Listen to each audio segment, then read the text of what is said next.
Welcome friends to my YouTube channel Mulli classes. जैसा कि अपन जो क्लास 10th उसके मॉडल पेपर डिस्कस कर रहे थे, जिसमें मैंने section A and section B आपको कंप्लीट करा दिया था। आज अपन सेक्शन सी के ऊपर डिस्कस करेंगे। क्लियर। आज अपन देखेंगे क्वेश्चन नंबर 26 है कि prove that √5 is an irrational number. अपन को यहाँ पे √5 को इर्रेशनल नंबर प्रूव करना है। ठीक है, चलिए सॉल्यूशन करते हैं। Late assume √5 is rational number where a and b co-prime number. ठीक है, अब अपन ने यहाँ पे स्टेटमेंट क्या लिखा है कि √5 को अपन रैशनल नंबर प्रूफ करेंगे। ठीक है, सॉरी एज्यूम करेंगे। उसके बाद यहाँ पे अपन ने दो नंबर लिए हैं ए एंड बी, और दोनों क्या है, को प्राइम नंबर्स हैं। ठीक है, अब को प्राइम नंबर्स क्या होते हैं, तो को प्राइम नंबर्स वो होते हैं जिसकी वन फैक्टर होता है। क्लियर। अब √5 equals to A upon B की फॉर्म में लिखेंगे। ठीक है, क्योंकि रैशनल नंबर आपको पता ही है पी अपॉन क्यू की फॉर्म में ही होता है। अब इसका क्रॉस मल्टीप्लाई करेंगे तो यहाँ पे √5b इक्वल ए। ठीक है, अब रूट कैंसिल करने के लिए क्या किया जाता है, स्क्वायर किया जाता है। तो मैं करूंगी स्क्वायर बोथ साइड। ठीक है, अब √5b का square as it is A का स्क्वायर। तो √5 का या कोई सी भी रूट के डिजिट हो उसका स्क्वायर करते हैं तो सिंगल डिजिट आपको मिलती है, क्योंकि स्क्वायर से रूट कैंसिल आउट हो जाता है। क्लियर। तो 5b² इक्वल्स टू a²। अब देखो यहाँ पे अपन देख सकते हैं कि जो 5 है वो डिविजिबल है, तो अपन लिखेंगे 5 is divisible by a² and also a। 5 जो है वो a² से भी डिविजिबल है एंड a से भी डिविजिबल है। क्लियर। अब अपन थर्ड इक्वेशन एज्यूम करते हैं कि a इक्वल्स टू क्या लिखेंगे अपन, 5c। अब पुट वैल्यू ऑफ a। अब अपन a की वैल्यू पुट करेंगे, तो a की वैल्यू पुट करेंगे तो a की वैल्यू क्या है, 5b है, तो वही as it is 5b equal 5c। अब both side square as it is. ठीक है, तो ये हो जाएगा 5b का होल स्क्वायर। ठीक है, या फिर आप देखिए यहाँ पे इसके साथ स्क्वायर था तो केवल यहाँ स्क्वायर लगाइए। ठीक है, और वन साइड स्क्वायर कीजिए फिर तो। ठीक है, तो 5b² इक्वल्स टू 5c का स्क्वायर। क्लियर है। तो 5b² equals to 25c²। Clear. अब 25c² है तो यहाँ देखिए इसको किस में डालेंगे, डिवाइड में। तो b² equals to 25c² upon में 5। क्लियर। अब 25 की टेबल में 5 का डिवाइड तो कितना आएगा, 5c²। क्लियर। तो यहाँ पे अपन देख सकते हैं कि 5 किससे डिविजिबल है, b² के साथ भी डिविजिबल है। ठीक है, तो 5 is divisible by b² and also b। Clear. और ये लाइन अगर आपको नहीं लिखनी है कि वन साइड स्क्वायर वाली, तो आप बिल्कुल इसको रब भी कर सकते हैं। ठीक है, आप डायरेक्ट भी यहाँ पे इसका सॉल्यूशन कर सकते हैं। ठीक है, clear. 5 is divisible by b² and b। तो अब देखिए यहाँ पे 5 जो था वो a² से भी डिविजिबल हुआ था, और 5 यहाँ पे b² से भी डिविजिबल हो रहा है। ठीक है, देन अपन क्या लिखेंगे, 5 is a factor of a and b। 5 क्या है, a एंड b का फैक्टर है। ठीक है, so a and b are not co-prime number। ठीक है। अब मैंने आपको अभी क्या बताया था कि को प्राइम नंबर्स कौन से होते हैं, जिसके 1 फैक्टर होता है, लेकिन यहाँ पे तो 5 इन दोनों का फैक्टर निकल गया, तो अपन क्या लिखेंगे, so A and B are not को प्राइम नंबर। ठीक है। अब ए एंड बी को प्राइम नंबर नहीं है, तो अपन ने जो एजम्पशन किया है वो भी अपन का गलत होगा, तो अपन क्या लिखेंगे, हैंस अवर एजम्पशन रॉन्ग। अपन का जो अपन ने एज्यूम किया था वो रॉन्ग है, therefore root 5 is irrational number. Clear. तो अपन क्या बोलेंगे कि रूट 5 एक इरेशनल नंबर है। ठीक है, ये क्वेश्चन आपका अच्छे से प्रूव हो चुका है। क्लियर, आई होप आपको बहुत अच्छे से क्लियर हो गया होगा। चलते हैं नेक्स्ट क्वेश्चन पे। क्वेश्चन नंबर 27 है आपका, find the zeros of the quadratic polynomial 6x² -3 -7x and verify the relationship between the zeros and the coefficient. अब इस क्वेश्चन में आपको क्या करना है, आपको एक क्वाड्रेटिक इक्वेशन दी हुई है और उसमें आपको जीरो फाइंड करने हैं। ठीक है, उसके बाद क्या करना है, वेरीफाई करना है आपके रिलेशनशिप को, किसमें, जीरो, ठीक है, एंड कोफिशिएंट के बीच में आपको जो रिलेशनशिप होता है इसको फाइंड आउट करना है। तो चलिए सबसे पहले तो अपन जीरो फाइंड करते हैं। आपकी इक्वेशन क्या है, 6x² -3 -7x, ये इक्वेशन है। ठीक है, पहले तो इसको सही करना है आपको, 6x² -7x -3। ठीक है, क्योंकि पहले x² की टर्म आती है, देन x की आती है, फिर आपकी कांस्टेंट टर्म जो होती है वो आती है। अब आपको क्या करना है, अब आपको ये वाला नंबर देखना, अब ये पहले साइन देखना है। ठीक है, अब इसके फैक्टर करने पड़ेंगे, तो ये साइन क्या है, माइनस, तो अब आपको ऐसी दो डिजिट्स को माइनस कराना पड़ेगा जिसमें आपका आंसर क्या आ जाएगा, 7। ठीक है, तो ऐसी दो डिजिट को आपको माइनस कराना है कि आपका आंसर क्या आ जाए, 7, और वही दो डिजिट को आपको मल्टीप्लाई कराना पड़ेगा कि आपके इन दोनों का प्रोडक्ट आ जाए। तो 6 3 ज़ा 18। ठीक है, तो अब आप एज्यूम करो ऐसी दो डिजिट जिनको माइनस कराने पर 7 आना चाहिए और मल्टीप्लाई कराने पर 18 आना चाहिए। तो ऐसी दो डिजिट 9 और 2 है। ठीक है, तो 9 और 2 को माइनस कराने पर 7 भी आता है और मल्टीप्लाई कराने पर 18 भी आता है। अब इसको लिखते कैसे हैं, 6x², माइनस का साइन आपको एज इट इज रखना है, ब्रैकेट 9x -7x -3। क्लियर, आपको ब्रैकेट में पहले शो करना है, क्योंकि आप देखो हर स्टेप क्वेश्चन को स्टेप वाइज करोगे तो उतने ही अच्छे नंबर आपको मिलेंगे। अगर कोई भी स्टेप आप स्किप कर देते हो, डायरेक्ट आंसर ले आते हो, तो बिल्कुल नंबर आपके कट जाएंगे, चाहे फिर वो 1 मार्क्स का ही क्यों ना हो। ठीक है, 6x², बाहर माइनस है तो ब्रैकेट के अंदर जितने साइन होते हैं सब चेंज हो जाते हैं, ये -x 9x हो जाएगा और ये माइनस है तो क्या हो जाएगा, प्लस। ठीक है, अब इन दोनों की पेयर और इन दोनों की पेयर बनाना है। क्लियर, अब देखिए इन दोनों में कॉमन क्या है, 3 की टेबल एंड x है। ठीक है, तो अंदर क्या बचेगा, 3 की टेबल में 6 2 टाइम्स आता है, x² में से एक x कॉमन आ चुका है तो 1x ही होगा, माइनस एज इट इज 3 की टेबल में 9 3 टाइम्स आता है और एक x था जो आपने कॉमन निकाल लिया। ठीक है, और सॉरी यहाँ पे 9 और 2 था, मैंने 7 ले लिया, इसको 2 कर दो।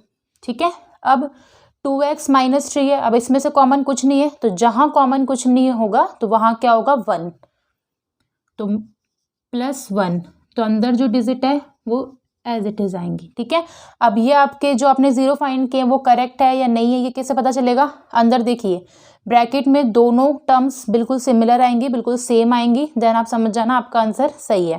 तो अब इन दोनों टर्म में से इसको एक बार लिखना है और एक यहाँ से और यहाँ से लिखना है। ठीक है, पहले एक जीरो फाइंड करते हैं, तो 2x = ये माइनस का है तो प्लस का, तो x की वैल्यू क्या हो जाएगी, 3/2। एक x तो ये निकला, दूसरा 3x + 1 = 0, तो 3x = -1, तो x = -1/3, दूसरा जीरो आपका ये निकला। ठीक है, अब ये तो हो गया आपका जीरो फाइंड करना। अब वेरीफाई करते हैं अपन इसके रिलेशन को, तो वेरीफाई दो टाइप से किया जाएगा।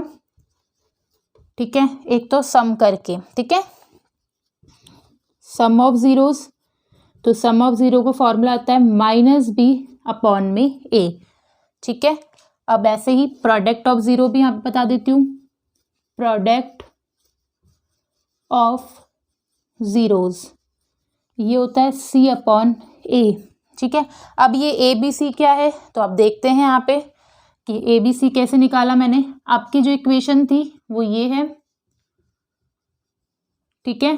तो एक्स स्क्वायर के साथ जो टर्म होती है वो आपका a होगा, b एक्स के साथ जो टर्म है विथ साइन लेना, c कांस्टेंट टर्म होती है, ये भी विथ साइन लेना है। क्लियर।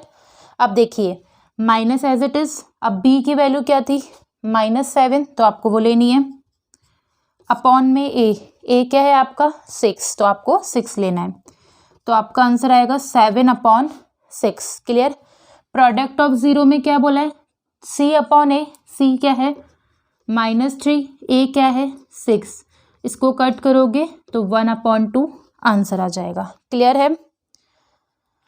तो इस तरीके से आपको, अब इसकी इक्वेशन की जगह कोई भी इक्वेशन चेंज कर दे देन तब भी आपका सॉल्यूशन यही रहेगा। पहले आपको उसके ज़ीरो फाइंड करने, देन उसके बाद आपको रिलेशन फाइंड करना है, तो रिलेशन इन दो से ही फाइंड होगा, सम ऑफ ज़ीरो से और प्रोडक्ट ऑफ ज़ीरो से। क्लियर। चलते हैं नेक्स्ट क्वेश्चन पे। चलिए क्वेश्चन नंबर 28 है आपका, a shopkeeper gives books on rent for reading. एक शॉपकीपर है इसमें जो बुक्स रेंट पर देता है रीडिंग करने के लिए, ठीक है। She takes a fixed charge for the first 2 days, 2 दिन की चार्ज लेता है, वो फिक्स है वो, ठीक है, 2 दिन तक तो फिक्स चार्ज लेगा, and an additional charge for each day thereafter, उसके बाद जितने भी डेज होते हैं ना उस पे वो एडिशनल चार्ज करेगा, ठीक है। अब Latika paid ₹22 for a book keeped for 6 days, ठीक है। अब एक लतिका है, उसने क्या किया, 6 दिन के लिए रेंट पर बुक ली है, जिसके पेमेंट कितनी की उसने ₹22। फिर उसके बाद है while Anand paid ₹16 for the book keeped for the 4 days, उसके बाद आनंद ने 16 रुपीज़ पे किए हैं, कितने दिन बुक रखी है उसने 4 days, ठीक है। अब देखो लतिका ने कितने दिन रखी 6 और आनंद ने 4 days। अब find the fixed charge and charge for each extra day, ठीक है। अब सबसे पहले नहीं पता मुझे कि उसने फिक्स्ड चार्ज कितना लगाया होगा या एक्स्ट्रा चार्ज कितना लगाया होगा, तो पहला अपन को जब कुछ पता नहीं होता तो क्या करते हैं, एज्यूम करते हैं, ठीक है। तो let the fixed charge equal x, ठीक है। Clear. Next the charge for each extra day, अब ईच एक्स्ट्रा डे पे कितना चार्ज किया होगा वो वाई एज्यूम करते हैं, ठीक है। अब लतिका ने क्या किया, सिचुएशन फर्स्ट सिचुएशन में क्या हुआ कि लतिका ने 22 रुपीज़ पे किए, कितने दिन के 6 days के, 2 दिन इसके फिक्स कितने थे एक्स, बाकी कितने दिन बचे इसके पास, रिमेनिंग 4 days बचेंगे, 6 day में से 2 days तो ये हमेशा फिक्स चार्ज ही लेगा, उसके बाद 4 days बचेंगे, तो 4 एक्स्ट्रा डेज के कितने लगते हैं वाई, इक्वल कितने पे किए इसने 22 रुपीज़। क्लियर। ये हो गई अपन की इक्वेशन नंबर 1। अब सिचुएशन सेकंड पे आते हैं। सिचुएशन सेकंड में इसने देखो क्या बोला है कि आनंद ने 16 रुपीज़ पे किए हैं, कितने दिन रखी है उसने बुक को 4 days रखा है, ठीक है। 2 days के तो फिक्स हैं, बाकी रिमेनिंग 2 days इक्वल 16, ये हो गया इक्वेशन 2, ठीक है। अब सॉल्यूशन करते हैं फ्रॉम इक्वेशन 1 एंड 2। क्लियर। तो x + 4y = 22, x + 2y = 16, ठीक है। सब्ट्रैक्ट करेंगे, आपको पता है जब सब्ट्रैक्ट करते हैं तो साइन आपके चेंज होते हैं। यहाँ देखिए प्लस का साइन है, क्या करेंगे माइनस का, ये प्लस का है तो क्या करेंगे माइनस का, और ये भी प्लस का है तो क्या करेंगे माइनस का। अब देखो मुझे कैसे पता चल रहा है प्लस का है, तो जिस भी डिजिट के आगे कोई साइन नहीं होता तो वो क्या एज्यूम करते हैं अपन प्लस, ठीक है। अब देखिए, अब ऊपर वाला साइन देखना है और लास्ट जो आपने क्लियर किया था अभी, जो सही किया है उसको देखना है, ठीक है। प्लस माइनस माइनस, तो ये पूरा कट हो जाएगा, प्लस माइनस माइनस, तो आंसर क्या आएगा 2y, प्लस माइनस माइनस, तो अब बताइए आंसर क्या आएगा 8 आएगा, ठीक है। उसके बाद नहीं, 6 आएगा, सॉरी, ठीक है। तो y इक्वल्स टू 6/2, तो y की वैल्यू क्या आ जाएगी 3। क्लियर। प्लस माइनस माइनस, तो पूरा कट किया मैंने, प्लस माइनस माइनस होता है तो 4 में से 2 लेस करेंगे तो अपन क्या आएगा 2y। अब 22 में से 16 लेस करोगे तो क्या आएगा 6। क्लियर। 2y इक्वल्स टू 6, तो y की वैल्यू अपन के पास क्या आ जाएगी 3। अब एक की वैल्यू निकालने के बाद सेकेंड वैल्यू तो आप बिल्कुल इजीली फाइंड कर सकते हो, ठीक है। तो put value of y in equation 1, आपकी मर्जी है, इक्वेशन 1 या इक्वेशन 2 में पुट कर दो जो आपको इजी लगे, ठीक है। तो इक्वेशन 1 है आपकी x plus 4y equals to 22, ठीक है। अब x as it is plus 4 multiply y की वैल्यू आपके पास क्या आई थी 3 इक्वल 22, तो x प्लस 4 3 जा 12 इक्वल 22, तो x इक्वल 22 माइनस 12, आंसर आ जाएगा x की वैल्यू 10। अब x अपन ने क्या एज्यूम किया था फिक्स्ड चार्ज, ठीक है, तो अपन यहाँ लिखेंगे फिक्स्ड चार्ज इक्वल्स 10 रुपीज और extra charge equals to 3 rupees, ठीक है। फिक्स चार्ज तो वो 10 लेता ही है और एक्स्ट्रा कितने लेता है 3 रुपीज लेता है, ठीक है। क्लियर है आपको। चलते हैं नेक्स्ट क्वेश्चन पे। चलिए आते हैं नेक्स्ट क्वेश्चन पे। नेक्स्ट जो क्वेश्चन है वो आपको मैंने अभी जो 28 कराया था वही है, उसके और में ये क्वेश्चन है, ठीक है। Place A and B are 100 kilometre apart on a highway, ठीक है। One car start from A and another from B at same time. इसमें दो कार हैं, ठीक है, A और B है, ठीक है। अब वो दोनों सेम टाइम पे स्टार्ट होती है। If the car travel in the same direction at the different speed they meet in 5 hours. अब वो कह रहे हैं कि वो जो दोनों कार्स हैं वो क्या करती है सेम डायरेक्शन पे जाती है, ठीक है, और डिफरेंट स्पीड से जाती है, ठीक है। अलग अलग उनकी स्पीड है, डायरेक्शन उनकी सेम है, मतलब अगर एक कार इस साइड से जा रही है तो दूसरी भी ऐसे ही जाएगी। जैसे कार A यहाँ पे है, कार B यहाँ है, ठीक है। अगर ये कार A इस डायरेक्शन में जाएगी तो B भी इस डायरेक्शन में जाएगी। क्लियर। दोनों सेम डायरेक्शन में जाती है लेकिन दोनों की जो स्पीड्स हैं वो दोनों अलग अलग हैं, ठीक है, बट वो मिलती कहाँ है 5 आवर्स के बाद, ठीक है। If they travel towards each other, मतलब अपोजिट डायरेक्शन में अगर वो जाती हैं तो वो 1 आवर्स बाद मिलती है। अपोजिट डायरेक्शन का मतलब क्या हुआ, A है ये B है, ये इधर से आ रही है और ये इधर से आ रही है, ठीक है, तब वो 1 आवर्स के बाद मिलती है। तो what are the speed of the two cars, दोनों कार की क्या स्पीड होगी, ठीक है। सबसे पहले तो कुछ नहीं पता होता तो एज्यूम ही करना पड़ता है। तो let speed of one car equal x, speed of, या 1 की जगह A भी बोला है ना तो आप A लिख देना, कार A, ठीक है, और ये कार B इक्वल कितना है y। क्लियर। दोनों की स्पीड अपन एज्यूम कर ली। अब अपन को सबसे पहले एक चीज ये भी देखो, relative speed in same direction, ठीक है। सेम डायरेक्शन में जो स्पीड होती है वो माइनस होती है, ये आपको ध्यान रखना है, ठीक है। सेम ऐसा ही यहाँ पे रिलेटिव स्पीड, और आप लोगों को पता भी होगा ये चीज़, तो वैसे भी बहुत इंटेलिजेंट ही हो आप लोग। Same speed is opposite direction, ठीक है, तो ये क्या होती है प्लस होती है, ठीक है।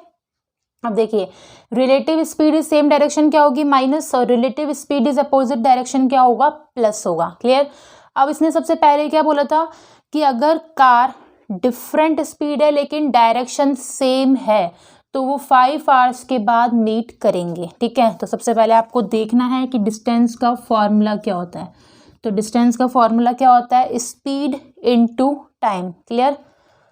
अब देखिए स्पीड क्या थी इसमें, x minus y multiply time, कितने टाइम बाद मीट करेंगे 5 आवर्स। डिस्टेंस कितना था दोनों कार के बीच में 100 किलोमीटर्स का। क्लियर।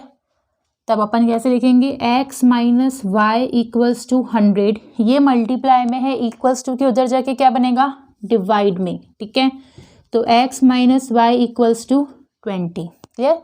5 की टेबल से कट करेंगे 2 टाइम्स और 0। ये हुआ आपकी इक्वेशन नंबर 1। अब नेक्स्ट इक्वेशन पे आते हैं। पहले क्या लिखना है, स्पीड।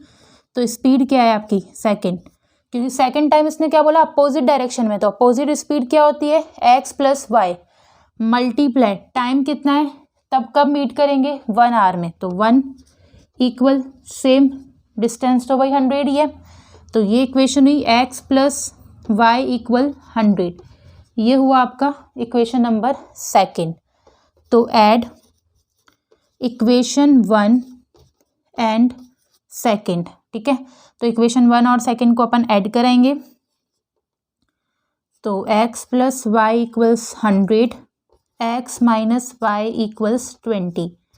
इसको भी ऊपर लिख सकते हो। ठीक है, उससे कोई माइंड मत करना कि गलत आंसर हो जाएगा या ये वो। इन दोनों को प्लस करेंगे तो 2x, ये प्लस माइनस माइनस कट हो जाएंगे, ये 120। ठीक है, तो क्या हुआ अपन के पास आंसर क्या आया, 2x इक्वल्स टू 120। तो x equals to 120 divide by 2, तो x इक्वल्स टू क्या हो जाएगा 60। ठीक है, तो x की वैल्यू क्या है अपन की 60। अभी अपन को y की वैल्यू भी निकालनी है, तो put value of x in equation 1। ठीक है, जो मर्जी है 1 या 2 किसी में भी पुट कर लेना। तो 1 इक्वेशन क्या थी, x minus y equals to 20। तो x की वैल्यू क्या है 20 माइनस x की वैल्यू क्या थी 60 माइनस वाई इक्वल्स टू 20। तो y इक्वल्स टू 20, ये प्लस का है तो माइनस का, तो minus y equals to minus 40। Minus से माइनस क्या हो जाता है, कैंसिल आउट। तो y की वैल्यू क्या आ जाएगी 40। x और y अपन ने क्या एज्यूम किया था, देखो स्पीड ऑफ कार A, तो अपन यहाँ लिखते हैं स्पीड ऑफ कार ए की स्पीड कितनी है 60 किलोमीटर। क्लियर। उसके बाद y किसको, b को, तो speed of car B equals to 40 kilometres. Clear है। आई होप आपको अच्छे से क्वेश्चन समझ में आया होगा। ठीक है, चलते हैं नेक्स्ट क्वेश्चन पे। चलिए देखते हैं क्वेश्चन नंबर 29। इन दी फिगर, ये इसका फिगर, इसका डायग्राम दे रखा है। उसमें क्या बोला, P Q is a cord of A length 8 centimetre of a circle, radius 5 centimetre. एक सर्किल है जिसकी रेडियस क्या है 5 सेंटीमीटर, टेंजेंट की लेंथ कितनी है 8 सेंटीमीटर। ठीक है, वो मैंने यहाँ पे लिख दिया। The tangents at P and Q intersect at point T. जो टेंजेंट है वो दोनों कहाँ इंटरसेक्ट हो रही है, पॉइंट टी पर। ठीक है, find the length TP, TP की आपको लेंथ फाइंड करनी है। ठीक है, ये क्लियर। अब सबसे पहले एक चीज, यहाँ पे आपने एक थ्योरम पढ़ी है, length of tangent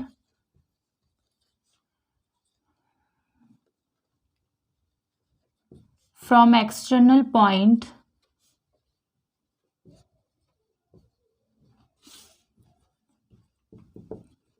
are equal. ठीक है, इसके ऊपर लिखते हैं ना ऑफ सर्किल। क्लियर। क्या थ्योरम थी कि किसी भी सर्किल की जो टेंजेंट्स होती है उसकी लेंथ एक्सटर्नल पॉइंट से क्या होती है, इक्वल होती है। तो ये कौन सी है, टीपी और टी क्यू। तो अपन लिखेंगे TP equals to T Q. Clear. उसके बाद अपन को ट्राइंगल ये वाला लेना है। ठीक है, टी पी क्यू ट्राइंगल लेना है। In triangle T P Q, ये दो ट्राइंगल लेने जिसमें आपको क्या गिवन है, ये दोनों साइड इक्वल गिवन है। ठीक है, तो T P equal T Q. ठीक है, so triangle T P Q is isosceles triangle. ठीक है, ट्राइंगल टी पी क्यू क्या हो जाएगा, आइसोसेलेस हो जाएगा। आइसोसेलेस ट्रायंगल क्या होता है? जिसकी दोनों ही साइड क्या होती है? इक्वल होती है। क्लियर? ठीक है यहाँ तक। अब करेंगे हैंड्स। अब जो इसमें OT पॉइंट है, OT, ठीक है, OT क्या है? बाइसेक्टर है। ठीक है, किसका है? Of PTQ। ठीक है, PTQ लिख लो या फिर TPQ, कुछ भी लिखना है। ट्राइंगल PTQ का। क्लियर? Sorry, angle. क्लियर है? क्या लिखा अपन यहाँ पे? OT जो है वो बाइसेक्टर है किसका? PTQ का। PTQ। क्लियर? ये इसका बाइसेक्टर है। तो बाइसेक्टर जहां पर भी होता है वहां क्या होता है? परपेंडिकुलर होता है। ठीक है, तो OT परपेंडिकुलर PQ।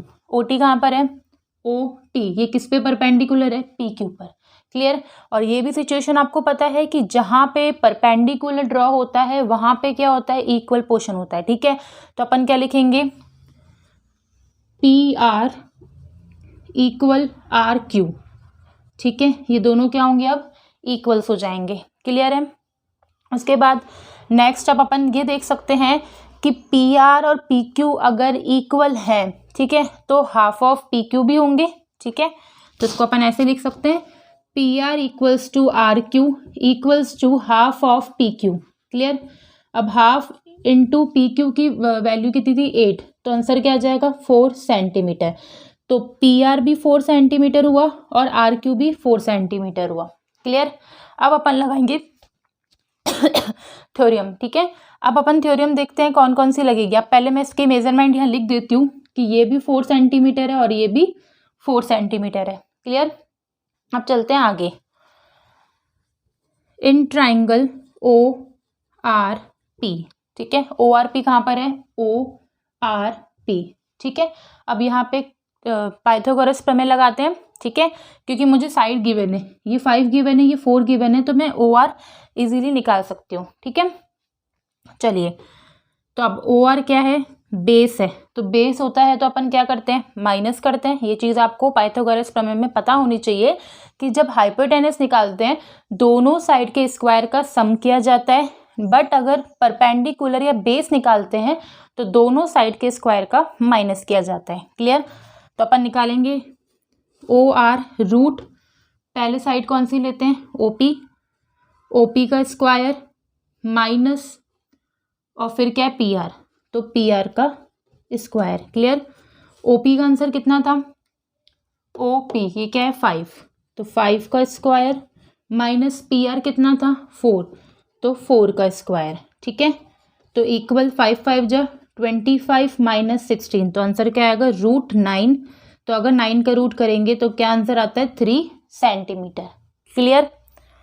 ठीक है, अब अपन ने बेस भी निकाल दिया, हाइट दे रखी है और हाइपोटेनस गिवन है अपन को। नेक्स्ट आगे करते हैं। अब अपन को TP को सॉल्व करना है।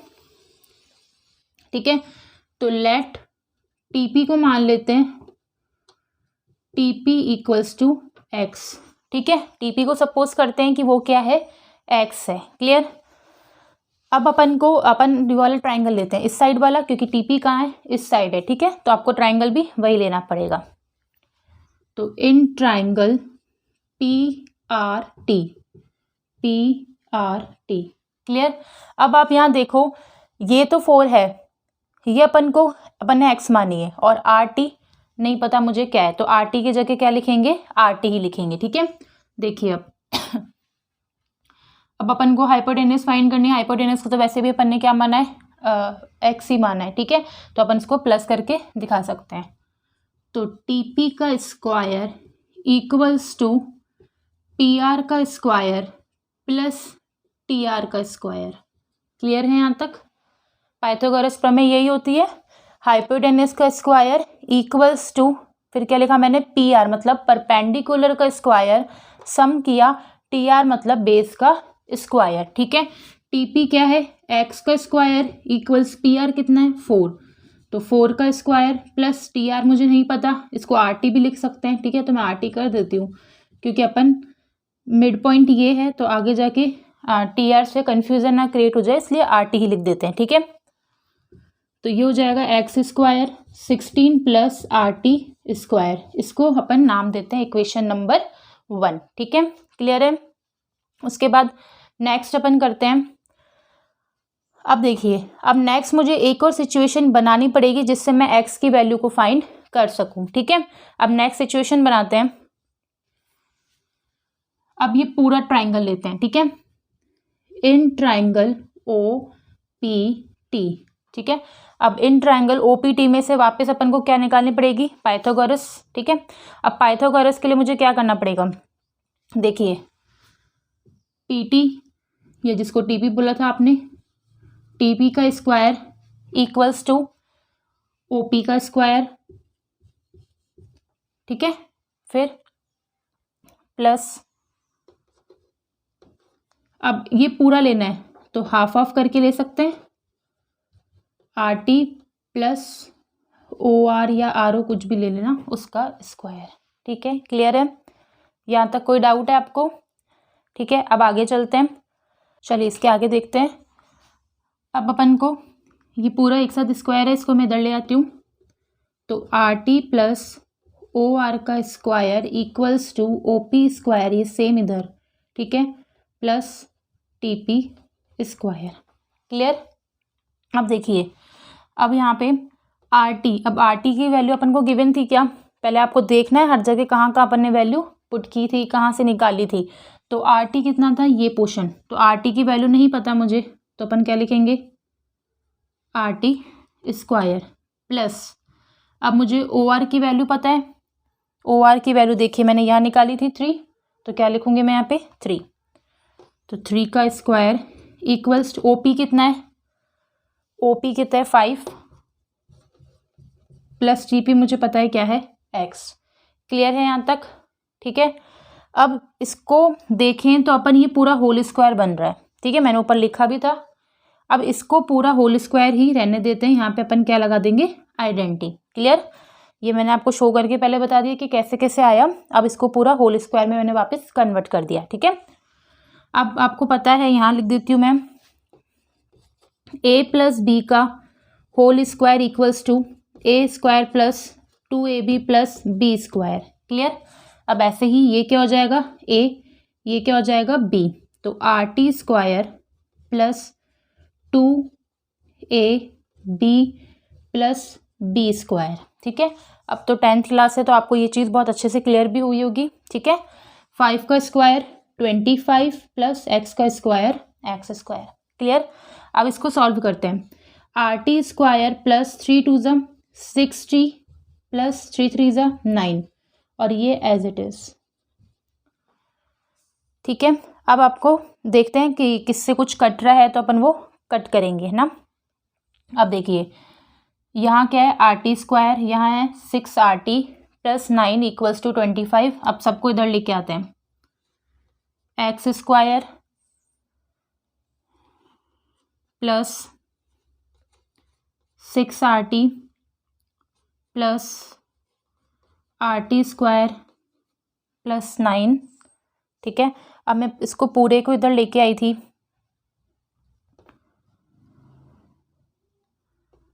इसको माइनस कर देती हूँ क्योंकि मैं इसको इधर लेके आई हूँ, तो ये भी माइनस हो जाएगा, इक्वल्स में मैं 0 रहने देती हूँ। ठीक है, क्लियर, ये सेम स्टेप उतारा था मैंने, इसको मैं इस साइड लेके आई थी, तो ये प्लस का है तो माइनस का हो जाएगा, ये प्लस का है तो माइनस का हो जाएगा। ठीक है, क्लियर, चलिए नेक्स्ट करते हैं।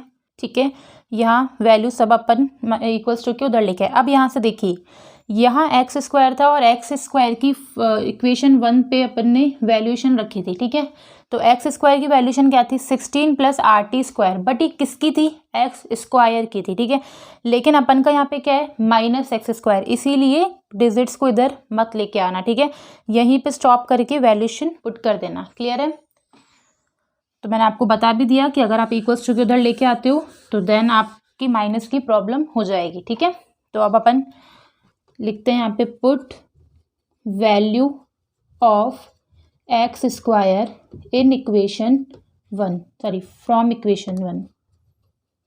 ठीक है, अब देखिए, RT square as it is plus 6RT as it is plus 9 as it is 25 plus, अब एक्स स्क्वायर है तो 16 प्लस RT स्क्वायर।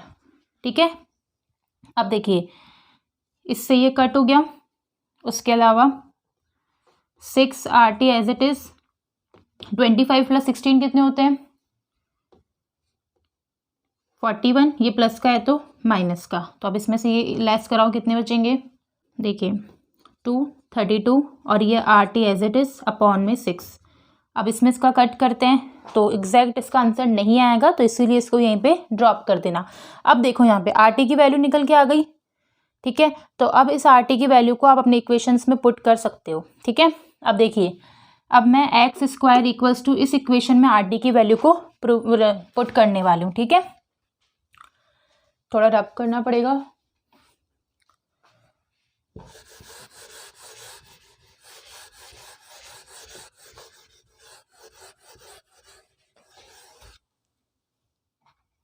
चलिए अब अपन इक्वेशन 1 को यहाँ पे लिखते हैं, x² = 16 + RT²। क्लियर। अब यहाँ से RT की वैल्यू आई वो आपको यहाँ पे पुट करनी है। x² = 16 + RT की वैल्यू क्या थी 36/2, इसका स्क्वायर, तो 16 + 32 का स्क्वायर।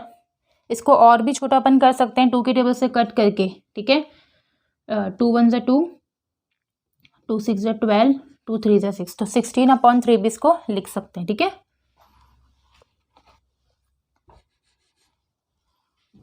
तो 16/3, क्लियर। अब 16 का स्क्वायर करते हैं, ठीक है, यहाँ रफली कर देती हूँ।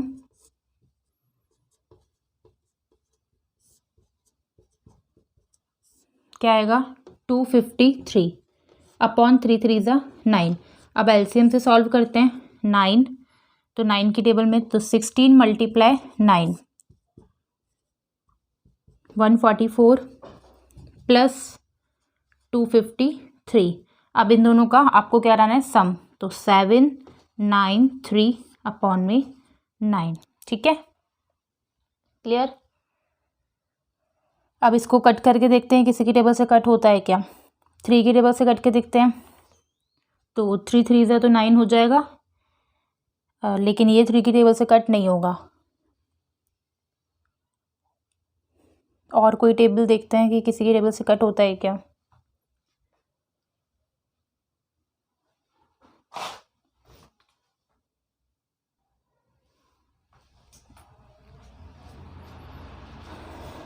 चलिए देखते हैं आगे, ये कट तो नहीं होता। हाँ यहाँ पे 16 का स्क्वायर 256 है, ठीक है, तो यहाँ पे करेक्शन कर लेना। 144 + 256 आंसर होता है 400। अब यहाँ पे अपन को किसकी वैल्यू चाहिए थी, x की वैल्यू, x² की तो चाहिए नहीं थी, तो स्क्वायर इक्वल्स टू के उधर जाके क्या बनता है रूट, तो 9 का √3, 400 का रूट क्या होता है 20 सेंटीमीटर। तो ये आपका आंसर यहाँ पे क्लियर हुआ है, ठीक है। अब देखिए यहाँ पे अपन ने टीपी क्या एज्यूम किया था x, तो टीपी की वैल्यू कितनी आई है 20/√3, ठीक है। क्वेश्चन बहुत ज़्यादा लेंदी है और थोड़ा कन्फ्यूज़न क्रिएट ये बहुत करेगा क्योंकि इसका सॉल्यूशन बहुत ज़्यादा है, तो आप 1-2 बार इसकी प्रैक्टिस करेंगे तो आपको अच्छे से क्लियर हो जाएगा, ठीक है। चलते हैं नेक्स्ट क्वेश्चन पे। चलिए देखते हैं क्वेश्चन 30। इसमें है प्रूव दैट tan θ अपॉन में 1 + cot θ प्लस cot θ अपॉन में 1 - tan θ equal 1 + sec θ and cosec θ। Clear. अब यहाँ पे क्या करना है, मुझे पूरे जो LHS साइड है उसको किसके प्रूव करना है, RHS साइड के, ठीक है। तो चलिए करते हैं, LHS tan θ अपॉन में 1 - cot θ प्लस cot θ अपॉन में 1 - tan θ। क्लियर। अब यहाँ पे देखो कि tan θ की जो वैल्यू होती है वो क्या होती है, वैल्यू मतलब उसका जो फॉर्मूला है वो क्या होता है sin θ अपॉन में cos θ। क्लियर। यही लिखते हैं अपन, tan θ को कैसे लिख सकते हैं अपन sin θ अपॉन में cos θ, ठीक है, अपॉन 1 - cot θ, tan θ का रिवर्स होता है, तो ठीक है cot θ को तो अपन को लर्न नहीं करना पड़ता, अगर tan लर्न है तो वो उसका रिवर्स कर दो, तो cos अपॉन में sin। क्लियर। यहाँ पे भी सेम ही है, प्लस cot क्या होता है कॉस थीटा अपॉन में sine theta, 1 minus sine theta upon में कॉस थीटा। क्लियर है? ठीक है, अब इसको एज इट इज, इसको अभी अपन सॉल्व नहीं कर सकते। अब यहाँ देखिए, अब यहाँ कौन सा केस हो सकता है, यहाँ फिर सीधा है बस एलसीएम ही निकाल सकते हैं अपन। ठीक है, तो साइन थीटा और 1 का एलसीएम क्या होता है, साइन थीटा ही होता है। ठीक है, 1 का साइन थीटा में डिवाइड, तो साइन थीटा ही जाता है। तो sine theta minus cos theta, ये वैल्यूएशन आएगी। ऐसे ही यहाँ करते हैं, प्लस कॉस थीटा अपॉन में साइन थीटा, इसका एलसीएम लेते हैं तो आएगा कॉस थीटा, यहाँ क्या आया, cos theta minus sine theta. ठीक है, कोई प्रॉब्लम? ठीक है, नेक्स्ट स्टेप करते हैं, साइन थीटा अपॉन में कॉस थीटा। अब देखिए, ये इस तरीके से डिवाइड में तो कोई चीज़ आप सॉल्व नहीं कर सकते हैं, अब इसको रेसिप्रो कर लेंगे। ठीक है, तो मल्टीप्लाई, नीचे जो डिजिट है वो ऊपर आ जाती है और ऊपर वाली नीचे।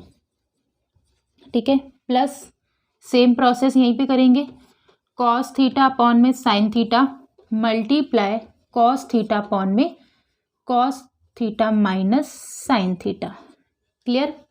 अब यहाँ देखिए, यहाँ पर ये देखिए sine theta minus cos theta है और यहाँ पे cos theta minus sine theta है, तो इसको मुझे क्या करना पड़ेगा, इक्वल करना पड़ेगा।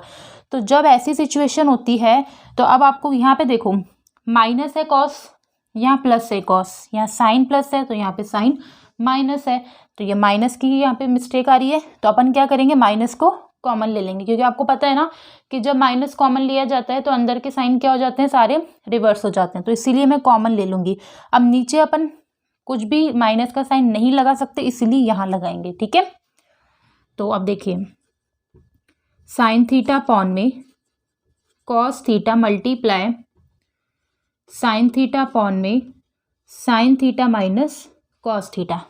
ठीक है, ये माइनस कॉस थीटा अपॉन में sine theta multiply cos theta upon में sine theta minus cos theta. अब ये चेंज हो जाएगा। क्लियर?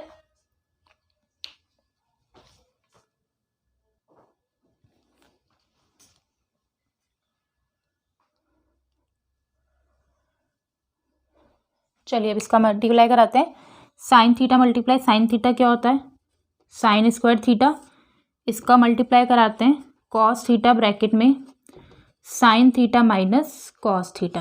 क्लियर? बीच में माइनस का sign, cos square theta upon में साइन थीटा ब्रैकेट में sine theta minus cos theta. Clear? चलिए नेक्स्ट करते हैं। अब यहाँ पे अपन एलसीएम लेके सॉल्व कर सकते हैं इसको। चलो एलसीएम लेते हैं, तो एलसीएम देखो क्या आएगा, यहाँ से कॉस, यहाँ से साइन, और ये दोनों तो कॉमन ही है।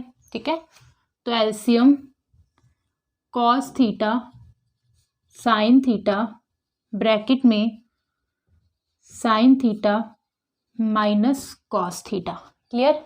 अब यहाँ से देखिए, कॉस थीटा से कॉस थीटा कट हो जाएगा और साइन माइनस थीटा से साइन माइनस थीटा कट हो जाएगा, बचा क्या, साइन थीटा, और ऊपर क्या है, साइन स्क्वायर थीटा, तो क्या हो जाएगा, साइन क्यूबिक थीटा माइनस, यहाँ देखिए साइन थीटा, तो sine theta cut, sine minus cos, तो साइन माइनस कॉस कट हो जाएगा, बचा क्या वहाँ पे, कॉस, और यहाँ कॉस स्क्वायर, तो कॉस क्यूबिक थीटा। अब ऊपर आप अच्छे से देख सकते हैं कि यहाँ आइडेंटिटी लगेगी किसकी, A cubic minus B cubic की। ठीक है,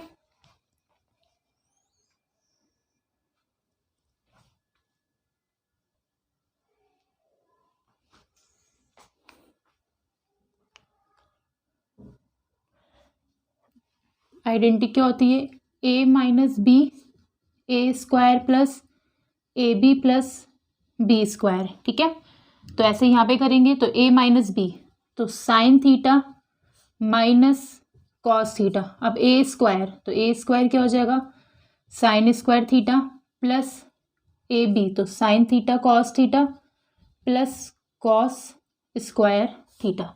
ठीक है, अपॉन एज इट इज जो था, cos theta sine theta minus cos theta. Clear यहाँ तक? मैंने कुछ भी नहीं किया, केवल जो आइडेंटिटी में इसने बोला मैंने वैसे ही किया। एक बार फिर समझते हैं। A cubic minus B cubic की आइडेंटिटी क्या है, पहले ए माइनस बी लिखना है। तो ए क्या है आपका साइन थीटा, वही लिखा, माइनस बी क्या है कॉस थीटा, वो लिखा। क्लियर। उसके बाद मैंने ए स्क्वायर लिखा, तो sine square theta plus A B मतलब साइन कॉस प्लस बी यानी कि कॉस स्क्वायर थीटा, और अपॉन का जो था वैसा का वैसा ही है। क्लियर। अब देखिए इससे ही पूरा कट हो गया, sign square theta plus cos square theta 1 plus sine theta लिखो चाहे कॉस साइन लिखो, कोई दिक्कत नहीं है। ठीक है, यहाँ क्या बचा, cos theta sine theta. Clear. चलो एक बार फिर चेक करते हैं कि अपन का आंसर यहाँ से सही आया है क्या। ठीक है, यहाँ से स्क्वायर किया था, ये सेम इसका स्क्वायर किया, फिर अपन ने क्या किया था, एलसीएम लिया था, तो cos sine sine theta minus cos theta. Clear. A plus B लिखा, सॉरी ए माइनस बी लिखा, फिर A square theta plus A B same, वो भी सेम। ठीक है, अब यहाँ पे अपन को देखना है कि ऊपर क्या क्या बचा है, sine theta plus cos theta upon में ये। ठीक है, अब इसको क्या करेंगे, 1 plus cos theta sine theta plus sine theta cos theta upon में cos theta sine theta. Clear. क्या किया मैंने, देखिए ये कॉस थीटा और साइन थीटा अपॉन में है, तो ये दोनों डिजिट के अपॉन में होगा, 1 के अपॉन में भी और साइन और कॉस के भी अपॉन में, तो बस मैंने वो अलग अलग किया है, 1 upon cos theta sine theta और ऐसे ही साइन थीटा और अपॉन में कॉस साइन। ठीक है, अब यहाँ देख सकते हो, अब इससे ही कट हो जाएगा पूरा। अब इसको भी अलग अलग कर देते हैं, 1 अपॉन कॉस थीटा और यहाँ पे क्या करेंगे 1 अपॉन साइन थीटा प्लस इसको कट किया तो 1 तो आता ही है। अब 1 अपॉन कॉस थीटा क्या होता है, क्या बोला था इसने, सेक, और होता भी है वैसे भी सेक। ठीक है, तो सेक थीटा, 1 अपॉन साइन क्या होता है, कॉस सेक थीटा प्लस 1। देखिए प्रूव हो चुका है। इसको आपको कैसे लिखना है, 1 प्लस सेक थीटा और cosec theta, hence proof. Clear. I hope आपको अच्छे से क्लियर हो गया होगा। ये 8.4 वाले जो एक्सरसाइज है ना आपकी मैथ्स में, वैसे क्वेश्चंस हैं। ठीक है, उसमें भी ऐसे क्वेश्चन है, लास्ट जो 5th वाला क्वेश्चन है ना उसमें 10 पॉइंट्स ऐसे ही है, तो आप उनकी बहुत अच्छे से प्रिपरेशन करना, क्योंकि उस एक्सरसाइज के क्वेश्चन नंबर 5 में से आपके एक क्वेश्चन तो डेफिनेटली आने वाला है, तो इसलिए उस एक्सरसाइज के क्वेश्चन को तो बिल्कुल भी मत छोड़ना। ठीक है, चलिए नेक्स्ट क्वेश्चन पे बढ़ते हैं।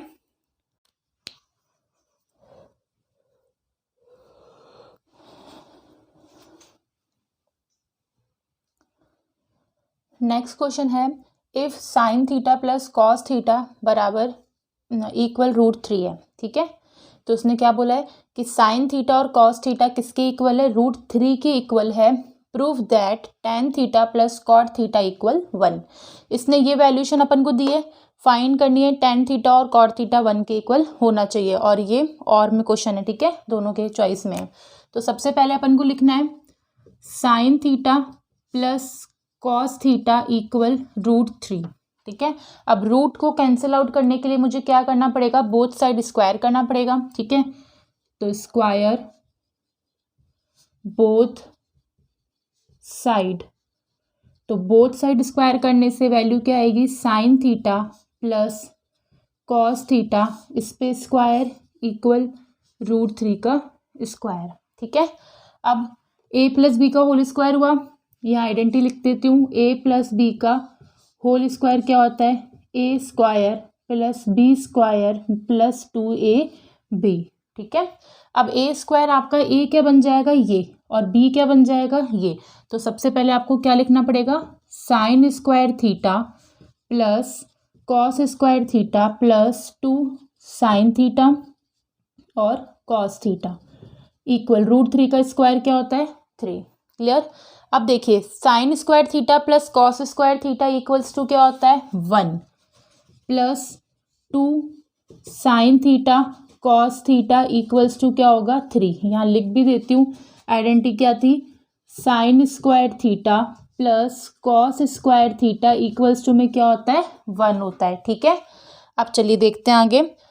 1, अब अपन 1 जो सिंगल डिजिट है कांस्टेंट टर्म है, इसको इक्वल्स टू के उधर लेके जाएंगे, तो यहाँ क्या बचेगा 2 sine theta cos theta equals 3 minus 1। तो यहाँ बचा 2 sine theta cos theta equals to 2। अब देखिए दोनों साइड क्या कॉमन है, 2 कॉमन है, तो अपन 2 कॉमन ले लेते हैं। तो क्या बचेगा, sine theta cos theta equals to 1। ये इक्वेशन नंबर आपकी 1 हो जाती है। ठीक है, अब अपन को क्या प्रूफ करना है, tan theta plus cot theta equals to 1 होना चाहिए, ये प्रूफ करना है। तो LHS side tan theta plus cot theta. अब टेन थीटा की जो आइडेंटिटी होती है वो क्या होती है, साइन थीटा अपॉन में कॉस थीटा, यही होता है। और कॉट इसका अपोजिट होता है, तो कॉस अपॉन में साइन। क्लियर। अब अपन क्या करेंगे, प्लस में है दोनों, तो अपन क्या लेंगे, इसका एलसीएम लेंगे। ठीक है, तो कॉस थीटा साइन थीटा इसका एलसीएम हो गया। कॉस से देखिए कॉस कैंसिल आउट हो जाएगा, बचेगा क्या अपन के पास, साइन थीटा, और ऊपर भी क्या है, साइन थीटा। तो दोनों का मल्टीप्लिकेशन करेंगे तो क्या आएगा, sign square theta plus, same situation यहीं पे ही है, साइन से साइन कट, बचेगा क्या, कॉस। कॉस को कॉस से मल्टीप्लाई करेंगे तो क्या आएगा, कॉस स्क्वायर थीटा। ठीक है, अब sine square theta plus cos square theta equals to क्या होता है, 1। अपॉन में कॉस और साइन की वैल्यू अभी अपन ने इक्वेशन 1 से निकाली थी, वो भी 1 थी, तो 1 से 1 कैंसिल आउट होके आपका आंसर क्या आएगा, 1 ही आएगा। क्लियर। आई होप आपको ये क्वेश्चन बहुत अच्छे से क्लियर हुआ होगा, और ये क्वेश्चन बहुत ही मोस्ट इंपॉर्टेंट क्वेश्चन है, तो इसको प्लीज स्किप मत करना, अच्छे से इसको कर लेना। ठीक है, चलिए क्वेश्चन नंबर 31 पे, two dice are thrown at the same time, what is the probability that the sum of the two numbers appearing on the top of the dice। अब दो डाइजेस ने एक साथ उछाले, ठीक है, अब प्रोबेबिलिटी किस किस की बतानी है, फर्स्ट 8, तो ऐसे ही आपको बतानी है कि दोनों डाइस के टॉप पे ऐसे नंबर्स आने चाहिए कि जिनका सम 8 हो। ठीक है, तो करते हैं फर्स्ट पॉइंट। ठीक है, अब इनका सम 8 होना चाहिए, तो अपन को सबसे पहले दोनों डाइस में कितने आउटकम्स अपन को मिल सकते हैं वो पूरी टेबल बनानी है। तो मैंने बना दी टेबल, बहुत ही सिंपल है। अगर हर डाइस पे 1 आता है तो सेकंड डाइस पे 1 2 3 4 5 6 कुछ भी आ सकता है। ऐसे करके मैंने सारे आउटकम्स लिख दिए। तो सबसे पहला काम है अपन को लिखना है नंबर ऑफ आउटकम्स। ठीक है, टोटल कितने आउटकम्स आ सकते हैं, तो टोटल 36 आ सकते हैं।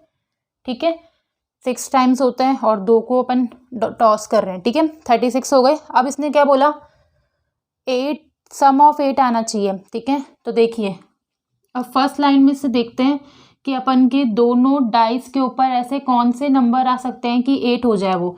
तो यहाँ तक अपन ने देखा कि कहीं पे भी फर्स्ट रॉ में से किसी का भी सम 8 नहीं होगा। सेकंड रॉ पे देखते हैं, ये है 2 और 6।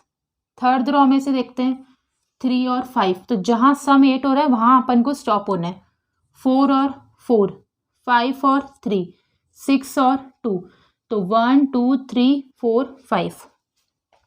तो अपन लिखेंगे पॉसिबल आउटकम्स इक्वल्स टू 6। ठीक है, तो प्रोबेबिलिटी क्या हो जाएगी, 6 अपॉन में 36, कट करेंगे तो आंसर क्या आएगा, 1/6। क्लियर है। चलते हैं सेकंड पॉइंट पे। ठीक है, सेकंड पॉइंट इसने क्या बोला, 13, तो सम 13 आना चाहिए। ठीक है, तो सबसे पहले अपन को सेकंड पॉइंट जब आप स्टार्ट करोगे तो आपको वापस से लिखना है टोटल आउटकम्स। ठीक है, टोटल आउटकम्स कितने हैं, वही 36, पॉसिबल आउटकम्स। अब पॉसिबल आउटकम्स में इसने क्या बोला कि दोनों डाइस पे ऐसे नंबर होने चाहिए कि दोनों का सम करने पर आपको 13 मिले। तो भाई ऐसा तो कुछ भी नहीं होता। ठीक है, क्योंकि लास्ट नंबर कितना होता है, 6। अगर दोनों पे भी लास्ट चांस पे 6 और 6 आता है तो 12 होता है सम, 13 नहीं होता। तो पॉसिबल आउटकम क्या हो जाएंगे, 0। तो प्रोबेबिलिटी क्या हो जाएगी, 0/36। तो आंसर क्या आएगा, 0। क्लियर। चलिए थर्ड पॉइंट पे आते हैं। थर्ड पॉइंट है लेस देन और इक्वल टू 12, या तो 12 से इक्वल आ जाए या 12 से लेस आ जाए। तो लास्ट आउटकम 12 के इक्वल भी आता है, और इससे पहले जितने सारे आउटकम्स हैं वो 12 से लेस देन भी होते हैं। तो अपन वापस से सेम लाइन लिखेंगे, टोटल आउटकम्स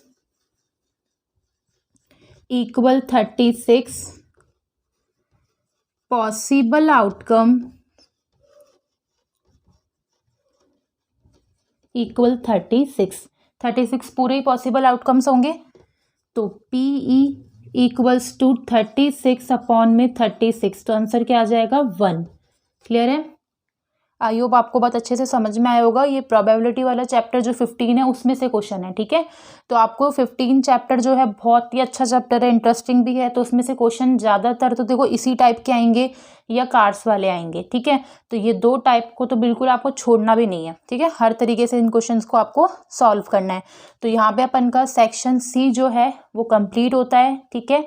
मिलते हैं नेक्स्ट वीडियो में। Thank you.